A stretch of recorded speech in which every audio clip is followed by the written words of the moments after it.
एक बात बताओ, आपको कोई गाली जब देता है तो आप किस प्रकार सुनते हैं उसकी गाली को?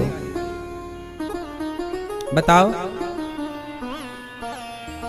एक ये नजरिया है सुनने का कि आपने मुझे गाली दी, आपने मुझे गाली दी तो मैंने गुस्सा किया और मुझे भी आपके ऊपर गुस्सा आया, मैं भी आपको गाली देने लगा।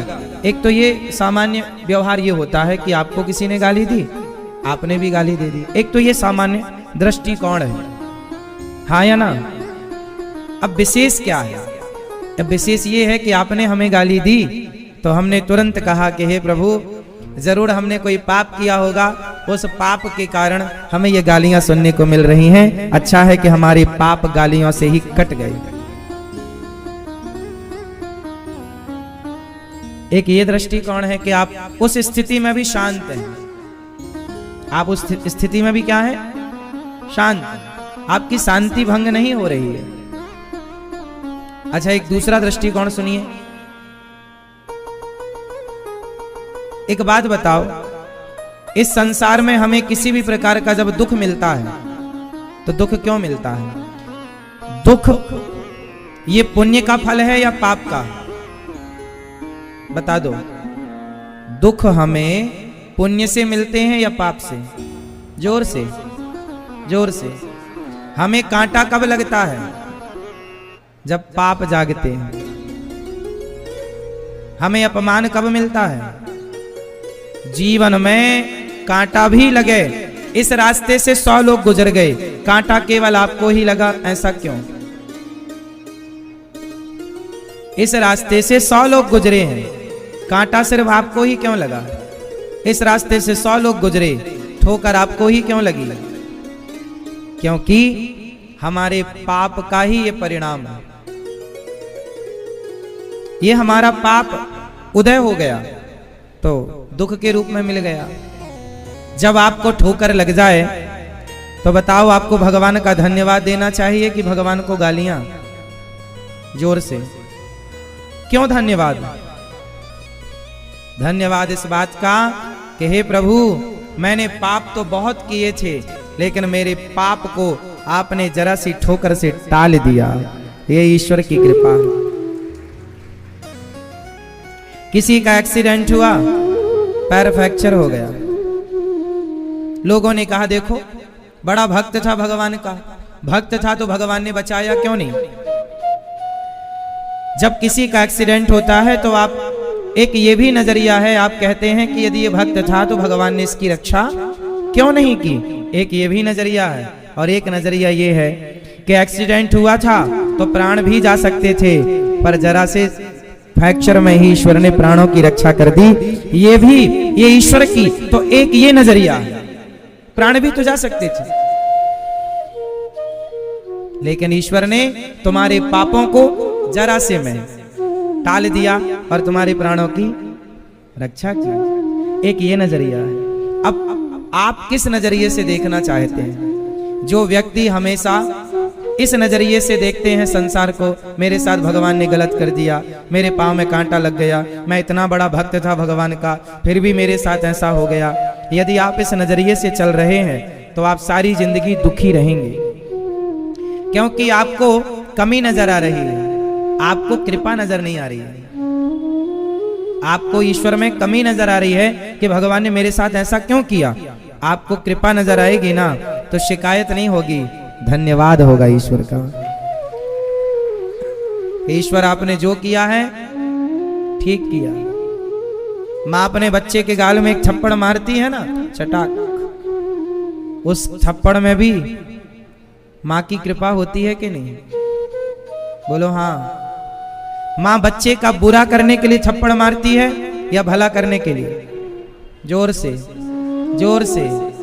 जीवन में जब ठोकर लगे तो समझ लो परमात्मा तुम्हारा भला करना चाहते हैं। ये तुम्हारे जीवन में आया संकट, तुम्हारे जीवन में आई मुसीबत, ये वही माँ का एक थप्पड़ है। जो शायद आप गलत जा रहे थे तो ईश्वर ने माँ बन करके तुम्हारे गालों में एक जड़ दिया, और अब तुम सावधान हो जाओ और गलत रास्ते से निकल कर ठीक हो जाओ। तो माँ जिस बच्चे को थप्पड़ मारती है उस बच्चे को गोद में लेकर पुचकारती भी तो है, प्यार भी तो करती है, हमेशा थोड़ी मारती रहती है। भगवान माता है ना, भगवान त्वमेव माता च पिता त्वमेव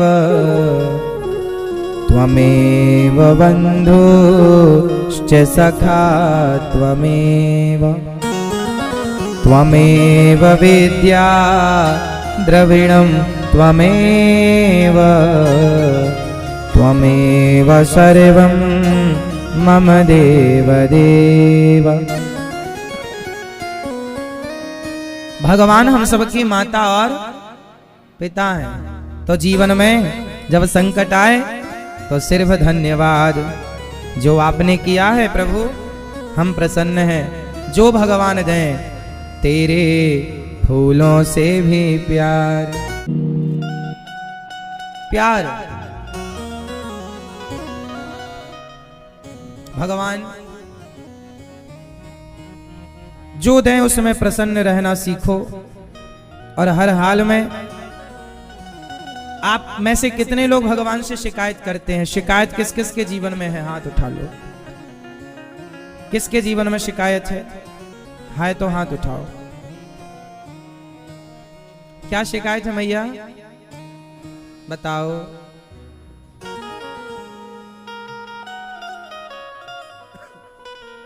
क्या शिकायत है आपके जीवन में? मैया ओ मेरी मां,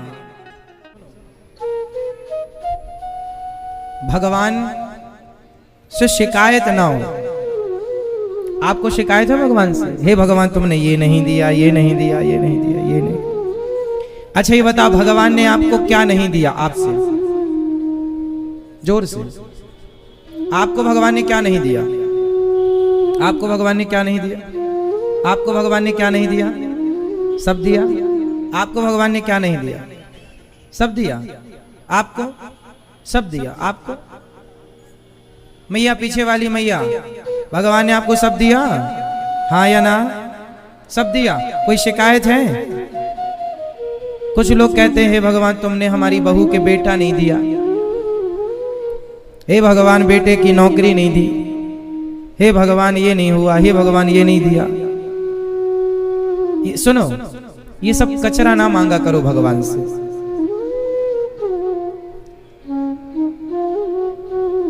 ये कचरा नहीं मांगना चाहिए। भगवान की तरफ देखो, जितनी बार देखो उतनी बार दिल से धन्यवाद की नजर से देखो। हे प्रभु, बिहारी जी का दर्शन करने आओ, जगन्नाथ जी का दर्शन करने जाओ तो कुछ मांगने ना जाया करो भिखमंगों की तरह। भगवान का दर्शन करने आओ तो धन्यवाद देने आओ। हे प्रभु आपका धन्यवाद, जो दिया है उसका धन्यवाद करने आए हैं, धन्यवाद देने। मेरी हैसियत मेरी औकात से ज्यादा दिया है मेरे गोविंद ने, है ना। और अब चाहिए क्या? हे प्रभु मेरा मन आपके चरणों में लगा रहे, बस ये मांगने आया हूं। अपने चरणों से मेरे मन को कभी दूर ना कीजिए। हे नाथ मैं आपको कभी भूलूं नहीं। देना है गोविंद तो बस अपना स्मरण दीजिए, अपनी भक्ति दीजिए। हर पल मेरा मन आपके चरणों में लगा रहे, चाह कर भी मन हटे ना। पल भर के लिए मेरा मन काम क्रोध लोभ मोह में जाए ना। भगवान से क्या मांगे? अच्छा बताओ, ऐसी कौन सी चीज है जो सबसे कीमती है और वो आपको भगवान ने दे रखी है? मैया बताएंगी। जो सबसे अनमोल है इस धरती पर वो आपके पास है। क्या क्या क्या? वो है मनुष्य का ये शरीर। इस धरती पर सबसे अनमोल कुछ है तो वो है मानव तन, और वो आप लोगों के पास है नहीं है? है अनमोल है कि नहीं? अनमोल तेरा जीवन यूं ही गवा रहा है, किस ओर तेरी मंजिल किस ओर जा रहा है। ओ छोरा लाला सुन ले कथा, मोबाइल ही चलाते रहोगे का? सबसे अनमोल क्या है? मानव का शरीर, मानव का बड़े भाग्य मानुष तन पावा, सुर दुर्लभ सद ग्रंथन गावा। ये मानव का देह बड़ा अनमोल है और ईश्वर ने सबको दे रखा है। इससे कीमती धरती पर कुछ होए तो मुझे बताओ। आपके शरीर से ज्यादा कीमती क्या है ये बताओ। आपके स्वास्थ्य से कीमती कुछ है? आपकी आंखों से कीमती कुछ है? फिर सारी दुनिया की दौलत देकर भी आप अपने बिगड़े हुए शरीर को सुधार नहीं सकते। यदि बिगड़ जाए, आज भी बहुत आंखें कुछ लोगों की खराब हो जाती हैं, पूरी दुनिया के डॉक्टरों को दिखा लो साहब, कुछ इलाज ही नहीं होता। दिखा लो आप, चले जाओ, जमाना है ही नहीं इलाज। फिर सारी दुनिया की दौलत देकर भी आपको ये आंखें आपकी जाने के बाद नहीं मिलेंगी, ये कान, कितनी भी मशीन लगाओ, एक सीमा, एक समय तक तो सुधार होता है हर चीज में, पर एक सीमा के बाद फिर सुधार भी नहीं होता। हाँ या ना? फिर इसलिए बड़े भाग्य से शरीर मिला है। ये शरीर अनमोल है। आदमी शरीर के इलाज में करोड़ों खर्च करता है, करोड़ों खर्च करता है। जिसके इलाज में करोड़ों खर्च होते हो, वो शरीर कितने करोड़ का होगा बताओ? करोड़ों का कोई कीमत है? इसलिए शरीर अनमोल होता, इसलिए अनमोल शरीर ईश्वर ने दे रखा है। पारस पत्थर, पारस मणि होती होगी कोई, पर मुझे लगता है आपका ये शरीर ही पारस है, ये शरीर ही पारस है। इसको पाकर भी आप कहते हैं भगवान तुमने ये नहीं दिया, कागज के टुकड़ों के लिए रो रहे हो, ये तुम्हारी मूर्खता नहीं तो क्या है? अच्छा ये बताओ, किसान खेत में गेहूं बोता है तो गेहूं के बदले उसे गेहूं बोने पर गेहूं तो मिलता है, पर एक चीज उसे फ्री में मिलती है, बताओ वो क्या होती है? आप बताओ। चलो आप किसान नहीं है, आप बताओ भैया जी। हाँ, भूसा। क्या होता है फ्री में? किसान खेत में गेहूं बोता है तो गेहूं के बदले उसे गेहूं तो मिलती है, पर भूसा फ्री में मिलता है। अच्छा, किसान ने भूसा को पाने के लिए फसल बोई नहीं थी, उसने फसल बोई थी गेहूं के बदले गेहूं, पर भूसा फ्री में मिलता है।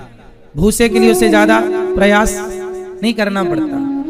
उसी तरह ये मानव का शरीर भगवान को पाने आया है। ये भूसा, धन दौलत मान बढ़ाई पद प्रतिष्ठा तो भूसे की तरह, भगवान को पाने चलोगे तो ये संसार का सुख तो भूसे की तरह अपने आप मिलेगा, जाएगा कहाँ? लेकिन आजकल आप लोग भगवान को छोड़कर सिर्फ भूसे की तरफ भाग रहे हैं। मान बढ़ाई, पद प्रतिष्ठा, पैसा पैसा, परिवार, संसार में इतने भोग भोगने के बाद भी तुम्हारी इच्छाएं पूरी नहीं हो रही हैं। सारी जिंदगी खर्च कर दी भोगों को भोगने में। सुख मिल रहा है, सुख मिल रहा, कितना सुख पा लिया, और जो मिला तुम्हें सुख वो कहाँ है बताओ? बताओ, जो सुख आपको मिला वो कहाँ है? बोलो, कहाँ, किस तिजोरी में रखा है? तिजोरियों में पैसा रखे जाते हैं साहब, सुख नहीं। रसगुल्ला खाने में सुख मिला, मिला ना? मिला तो कहाँ गया बताओ? कहाँ, दिखाओ हमें। पत्नी में बड़ा सुख मिला, पति में बड़ा सुख मिला, मिल गया ना? तो दिखाओ कहाँ है। बेटे में बड़ा सुख मिला तो दिखाओ कहाँ है? कहाँ है? कुछ नहीं बचा। आया और गया, आया और गया, और क्षण भर के लिए आया था, इतनी सी देर के लिए, चुटकी बजा, इतनी देर के लिए आया, चला गया।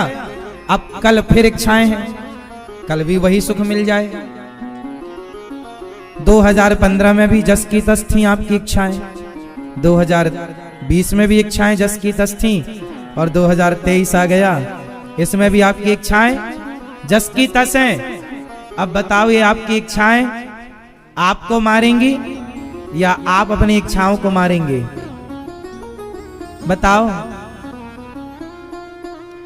आपकी इच्छाएं आपका मर्डर करेंगी या आप अपनी इच्छाओं का मर्डर करेंगे? बोलो, किसे मारोगे? यदि मेरी बात नहीं समझे तो वो इच्छाएं तुम्हें कुत्ते की मौत मारेंगी।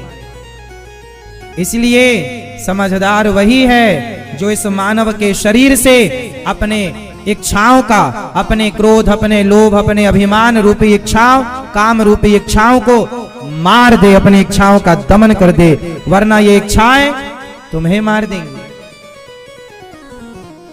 इन इच्छाओं को मार डालो। हमारे देश में, हमारे यहां बलिदान देना हो तो बकरे का बलिदान नहीं, बलिदान देना है तो गाय का नहीं, भैंस का नहीं, बलिदान देना तो अपने अंदर की बुराइयों का बलिदान कर दीजिए, बलि चढ़ा दीजिए अपने क्रोध की, अपने लोभ की, अपने अभिमान की। सिर काटना है तो अपने क्रोध का सिर काट दो, लोभ का, अपने अंदर की हर बुराई का। रावण के 10 सिर थे। 10 सिर का मतलब क्या होता है? बहुत सारी इच्छाएं। रावण के 10 सिर का प्रतीक क्या है? उसकी बहुत सारी इच्छाएं। अच्छा बताओ, रावण का मन उसके बस में था? अच्छा, रावण की इच्छाओं ने रावण को मारा या रावण ने अपनी इच्छाओं को मारा? जोर से बताओ, रावण को किसने मारा? रावण को किसने मारा? रावण की इच्छाओं ने। और उस रास्ते पर आप लोग भी चल रहे हैं। अब पूरी कर लूंगा इच्छा। अब अपनी पत्नी को छोड़ के कुछ लोग पड़ोसन को भी ताकते हैं। तुम्हारी पत्नी से तुम्हारी इच्छाएं पूरी ना हो पाई तो पड़ोसन से तुम्हारी इच्छाएं पूरी होंगी। यही तो इच्छाओं की गुलामी है और यही तो तुम्हारा सर्वनाश करेंगी। यही तो रावण ने भी किया। अपनी पत्नी को छोड़कर उसकी इच्छाएं इतनी हावी हो गईं कि वो दूसरों की पत्नी को भी चुराने लग गया और उसकी इन इच्छाओं ने उसका सर्वनाश कर दिया। आज तक उसके नाम के पुतले जलते हैं। हाँ या ना? इंसान बुरा नहीं होता मेरी मां। इच्छाएं अच्छी होंगी तो आप अच्छे हो जाएंगे। मीरा की इच्छा थी कि कृष्ण को पाना है तो मीरा की इच्छा ने उसे बड़ा बना दिया। आपकी इच्छा हो जाए कि हमें कृष्ण को पाना है तो आपकी ये इच्छा आपको बड़ा बना देगी। और आपकी इच्छा केवल भोगों में लगी रहे तो आपकी इच्छाएं आपको रावण बना देंगी। इसलिए इच्छाओं का अंत कर लो वरना वो आपका अंत कर देंगी। तो कौन कौन अपनी इच्छाओं का अंत करेगा? अच्छा, एक बात और मुझे समझाओ। जिसके अंदर बहुत ज्यादा इच्छाएं हैं वो ज्यादा सुखी है या जिसके अंदर इच्छाएं नहीं है वो सुखी है? बोलो, कौन व्यक्ति ज्यादा सुखी है? जिसके अंदर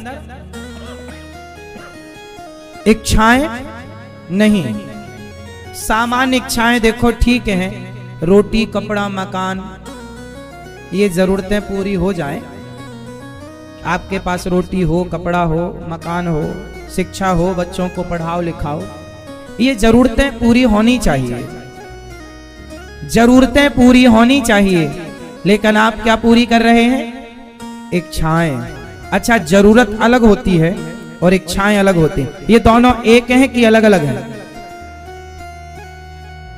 बताओ, जरूरत क्या है? आप बताओ। आप जरूरत को भी बताओ, एक्सप्लेन करो, और इच्छाओं को भी करो। इच्छा क्या है? जरूरत और इच्छा में अंतर बताओ। क्या इच्छा है, क्या जरूरत? बताओ। हाँ, रोटी, कपड़ा, मकान क्या हो गई हमारी जरूरत। इच्छाएं क्या है? हाँ, हमारा घर बड़ा हो, हमारा बंगला हो, ये गाड़ी नहीं वो गाड़ी हो, एक बंगला शहर में है तो दूसरा उस सोसाइटी में भी हमारा एक हो, सबसे इस शहर में सबसे बड़ा बंगला हमारा ही हो, इस शहर में सबसे महंगी गाड़ी हमारे ही पास हो। ये क्या है? ये क्या है? इच्छाएं। और ये इच्छाएं पूरी होती हैं क्या? बोलो, इच्छाएं पूरी होती हैं क्या?